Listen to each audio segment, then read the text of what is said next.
வணக்கம். இது நியூஸ் ஃபர்ஸ்டின் மதிய நேர பிரதான செய்தி. உங்களோடு இணைந்து கொள்ளும் நான் டில்ஷாட் தேவதாசன். முதலில் தலைப்புச் செய்திகள்.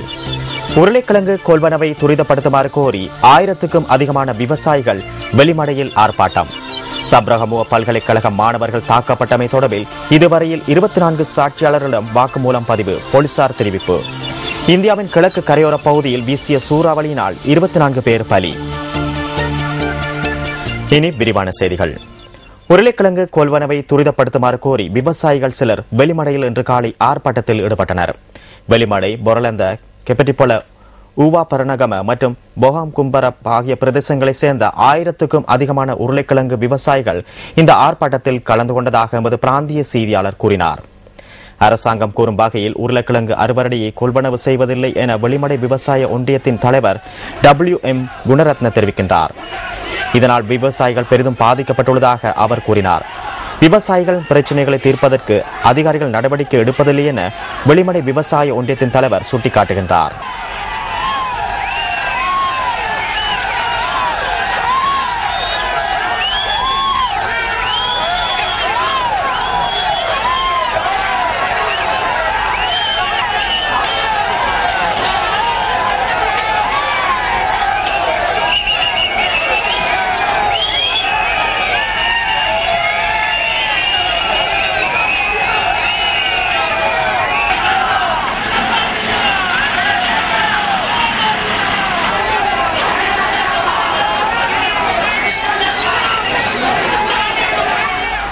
சப்ரகமுவ பல்கலைக்கழக மாணவர்கள் தாக்கப்பட்டமை தொடர்பில் இதுவரையில் 24 சாட்சியாளர்களும் வாக்குமூலம் பதிவு செய்யப்பட்டுள்ளதாக போலீசார் தெரிவிக்கின்றனர். 2 விசேட போலீஸ் குழுக்களை விசாரணைகளில் ஈடுபடுத்தியுள்ளதாக போலீஸ் ஊடக பேச்சாளரும் சிரேஷ்ட போலீஸ் அத்தியட்சருமான அஜித் ரோஹன தெரிவிக்கின்றார். சில பிரச்சனைகளுக்கு தீர்வு பெற்று தருமாறு கோரி சப்ரகமுவ பல்கலைக்கழக மாணவர்கள் பம்பஹின சந்தியில் ஆரம்பித்த சத்தியாகிரக போராட்டம் 43வது நாளாக இன்று முன்னெடுக்கப்படுகின்றது. இலங்கை ஆசிரியர் சங்கத்தின் செயலாளர் உள்ளிட்ட சிலர் நேற்று பகல் குறித்த இடத்திற்கு சென்று சத்தியாகிரக போராட்டத்தில் இணைந்து கொண்டதாக எமது பிராந்திய செய்தியாளர் கூறினார்.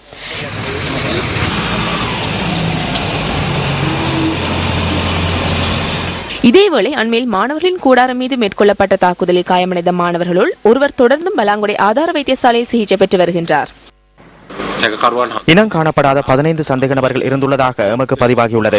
அவர்களை கைது செய்வதற்காகவும் இனம் காண்பதற்காகவும் விசேட போலீஸ் குழு ஒன்று ஈடுபடுத்தப்பட்டுள்ளது. இனம் காணப்பட்ட சந்தேக நபர்களை கைது செய்வதற்கு மற்றொரு விசேட போலீஸ் குழு ஈடுபடுத்தப்பட்டுள்ளது. எனினும் சம்பவம் இடம்பெற்ற சந்தர்ப்பத்தில் அவர்கள் பிரதேசத்தில் இருந்து வெளியேறியுள்ளதாக பதிவாகியுள்ளது. இனம் காணப்படாத சந்தேக நபர்களை இனம் காண்பதற்கு நாம் தனிப்பட்ட உளவாளிகளை ஈடுபடுத்தியுள்ளோம். அத்துடன் இந்த சம்பவம் இடம்பெற்ற போது பதிவு செய்யப்பட்ட வீடியோ காட்சிகள் மற்றும் தொலைபேசியில் பதிவு செய்யப்பட்ட காட்சிகள் சிலர் வசமுள்ளதாக எமக்கு தகவல் கிடைத்துள்ளது. அவ்வாறான காட்சிகளை போலீசாருக்கு கையளித்தால் மிகவும் சுலபமாக சந்தேக நபர்களை இனம் காண முடியும். ஆஸ்திரேலியாவில் அகதிகளுக்கு பிறந்த 100 குழந்தைகளுக்கு புகலிடம் வழங்குவது தொடர்பாக அந்நாட்டு நீதிமன்றத்தில் இன்று தீர்ப்பு வழங்கப்படவுள்ளது. பிரிஸ்பேனில் உள்ள வைத்தியசாலை ஒன்றில் 11 மாதங்களுக்கு முன்னர் பிறந்த ரோஹின்யா இன குழந்தை தொடர்பில் தாக்கல் செய்யப்பட்டிருந்த வழக்கு ஆஸ்திரேலிய நீதிமன்றத்தில் விசாரணைக்கு எடுத்துக் கொள்ளப்பட்டிருந்தது. குறித்த குழந்தைக்கு ஆஸ்திரேலியாவில் நிரந்தர புகலிடம் வழங்குவது தொடர்பில் நீதிமன்றம் இன்று தீர்ப்பளிக்க உள்ளதாக சர்வதேச ஊடகங்கள் செய்தி வெளியிட்டுள்ளன. இந்த தீர்ப்புக்கு அமைய ஆஸ்திரேலியாவின் அகதிகளுக்கு பிறந்த ஏனைய குழந்தைகளுக்கும் நிரந்தர புகலிடம் பெற விண்ணப்பிக்க வாய்ப்பு கிடைக்கும் என சுட்டிக்காட்டப்பட்டுள்ளது. இதேவேளை இந்தியாவின் பாண்டிச்சேரியில் இருந்து ஆஸ்திரேலியாவில் கடந்த ஜூன் மாதம் சென்ற 157 இலங்கை புகலிட கோரிக்கையாளர்கள் தொடர்பான வழக்கு விசாரணை இன்று இடம்பெறவுள்ளது. கன்பரா உயர் நீதிமன்றத்தில் இந்த வழக்கு விசாரணை இடம்பெறவுள்ளதாக ஆஸ்திரேலிய ஊடகங்கள் செய்தி வெளியிட்டுள்ளன. 2 நாட்கள் தொடர்ச்சியாக நடைபெற உள்ள விசாரணைகளில் மனித உரிமைகள் ஆணையாளர் மற்றும் ஐநா அகதிகளுக்கான உயர் ஸ்தானிகர் ஆலயத்தின் ஆணையாளர் ஆகியோர் கலந்து கொள்ள உள்ளதாக தெரிவிக்கப்படுகின்றது. ஜனநாயக கட்சியின் செயற்பாட்டாளர்களின் சந்திப்பொன்று எல்பிட்டிய பகுதியில் நேற்று நடைபெற்றது. ஜனநாயக கட்சியின் தலைவர் சரத் பொன்சேகா தலைமையில் இந்த சந்திப்பு இடம்பெற்றது.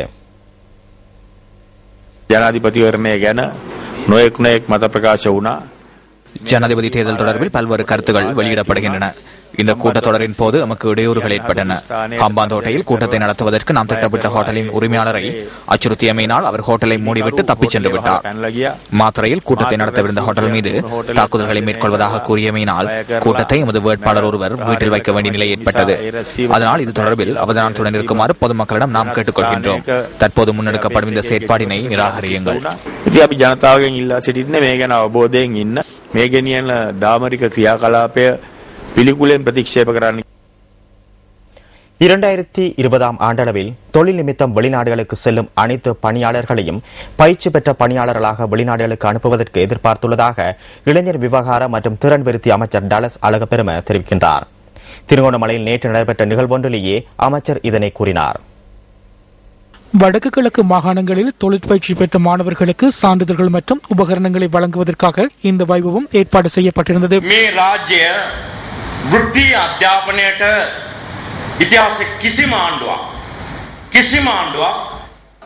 வரலாற்றில் எந்த ஒரு அரசாங்கமும் வழங்காத ஒரு பெறுமதியை தொழிற்கல்விக்கு இன்று ஜனாதிபதி மஹிந்த ராஜபக்ஷ பெற்றுக் கொடுத்துள்ளார். நீலம், சிவப்பு, பச்சை, மஞ்சள், செம்மஞ்சள் போன்ற நிறங்கள் மற்றும் வடக்கு, தெற்கு, கிழக்கு மாகாணங்களில் உள்ள அரசியல் கட்சிகள் அவர்களின் கொள்கை பிரகடனத்தில் எதிர்கால திட்டத்தில் தொழிற்கல்வி குறித்த எதனையும் தெரிவிக்கவில்லை. மஹிந்த சிந்தனை மாத்திரமே இலங்கையில் முதல் முறையாக தொழிற்கல்வி தொடர்பில் பேசியது. நாட்டிற்கு எதிர்கால திட்டம் ஒன்றை காண்பித்தது. இலங்கையிலிருந்து வெளிநாடுகளுக்கு சென்று மத்திய கிழக்கு உள்ளிட்ட நாடுகளில் தொழில் புரியும் 20 லட்சம் பணியாளர்களையும் நாட்டின் அனைத்து பணியாளர்களையும் 2020 ஆண்டளவில் பயிற்சி பெற்ற பணியாளர்களாக வெளிநாடுகளுக்கு அனுப்ப நாம் எதிர்பார்த்துள்ளோம்.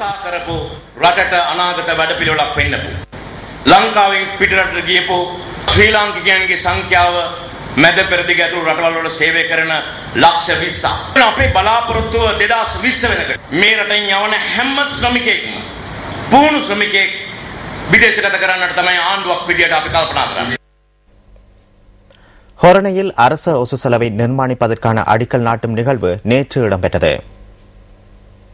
ஹொரண நகரில் நிர்மாணிக்கப்படவுள்ள அரச ஒசு செலவிற்கான அடிக்கல் பாராளுமன்ற உறுப்பினர் விதுர விக்ரமநாயக்க தலைமையில் நேற்று வைக்கப்பட்டது. අපි හිස්වෙච්ච නගර සභා ගොඩනැගිල්ලක් 2 வருடங்களாக வெற்றிடமாக காணப்பட்ட நகரசபை கட்டிடம் ஒன்றை வழங்குமாறு பிரதேச இணைப்பு குழு ஊடாகவும் பிரதேச செயலாளர் ஊடாகவும் நகரசபையிடம் கோரியிருந்தோம்.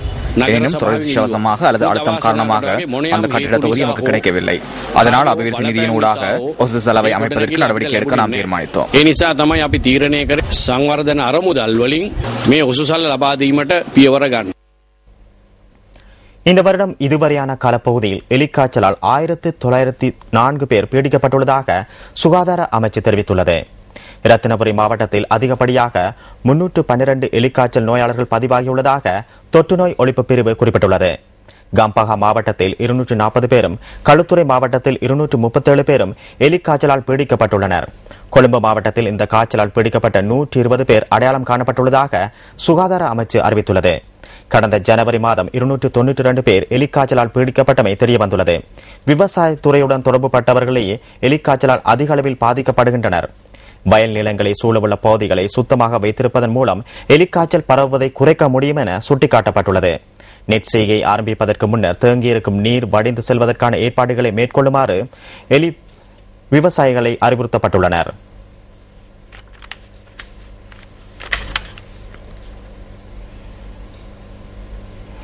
பாடசாலை மாணவர்களின் ஊடகத்துறை சார் அறிவை மேம்படுத்தும் நோக்கில் நியூஸ் ஃபர்ஸ்ட் நடாத்தும் பயிற்சி பட்டறையின் 155வது கட்டம் காலி திக்கும்பர சித்தார்த்த மகா வித்தியாலயத்தில் இன்று நடைபெறுகின்றது. பல்வேறு செயற்பாடுகளின் ஊடாக ஊடக நிறுவனங்களின் அன்றாட செயற்பாடுகள் தொடர்பிலும் செய்தி தயாரிப்பு மற்றும் ஒளிபரப்பு தொடர்பிலும் மாணவர்கள் இதன்போது தெளிவூட்டப்பட்டனர். இதன்போது மாணவர்களுக்கு தமது திறமைகளை வெளிப்படுத்தவும் வாய்ப்பளிக்கப்பட்டது. 4 பாடசாலை சேர்ந்த மாணவர்கள் இந்த பயிற்சி பட்டறையில் கலந்து கொண்டனர்.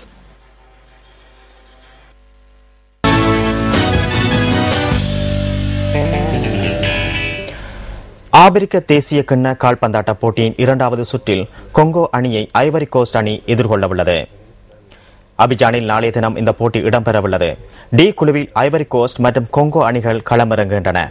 ஆபிரிக்க தேசிய கிண்ண கால்பந்தாட்ட போட்டிகள் கொங்கோவில் இடம்பெற்று வருகின்றன.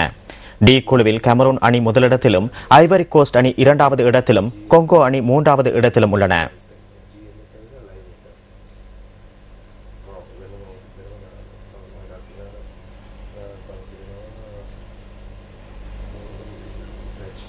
இத்துடன் நியூஸ் ஃபர்ஸ்டின் மதிய நேர பிரதான செய்தி நிறைவு பெறுகிறது. நியூஸ் ஃபர்ஸ்டின் மணித்தியால செய்தியை 2:25 எதிர்பாருங்கள். வணக்கம்.